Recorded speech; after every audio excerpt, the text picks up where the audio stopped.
अस्सलामुअलैकुम वरहमतुल्लाह। मेरा नाम कारी गुलजार अहमद है और आप देख रहे हैं QG क्रिएशन।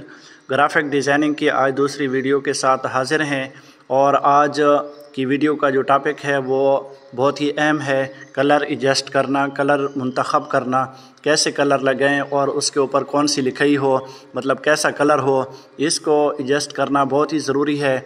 जिस बंदे को कलर एडजस्ट करना आ गया वो तकरीबन आधे से भी ज़्यादा ग्राफिक डिज़ाइनर बन गया। तो इसके लिए बहुत ही अहम है कलर। तो उसके लिए हम थोड़ा सा आज डिज़ाइन करते हैं। इसमें आपको पता चल जाएगा कि कौन से कलर को किस तरह एडजस्ट किया जाता है और उसके ऊपर कौन से कलर की लिखाई हो जाए। तो हम एक थंबनेल बना लेते हैं।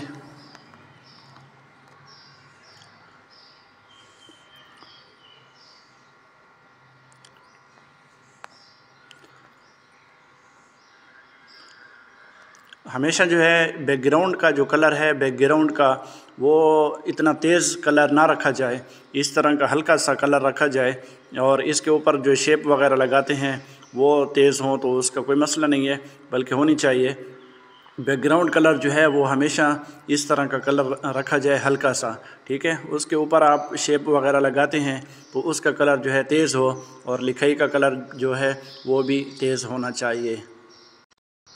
तो मैं जल्दी जल्दी कलर यहाँ सेलेक्ट करता हूँ और ये थंबनेल बनाता हूँ और मैं आवाज़ को जो है म्यूट कर रहा हूँ ताकि आप सिर्फ कलर पे तवज्जो दें, क्योंकि इसमें समझाने वाली बात ज़्यादा नहीं होगी, सिर्फ देखने वाली होगी। तो इसलिए इसको थोड़ा सा मैं फ़ास्ट भी कर लूँगा, तेज़ भी कर लूँगा और इसको आपने ध्यान से देखना है तो इंशाल्लाह आपको सारी चीज़ों की समझ आ जाएगी।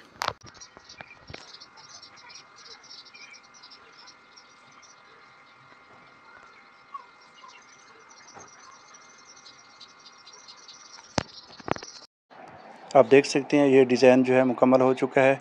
इसके कलर को भी देख सकते हैं और इसके ऊपर लिखाई को भी देख सकते हैं। अगली वीडियो तक इजाज़त दीजिए। अल्लाह हाफ़िज़।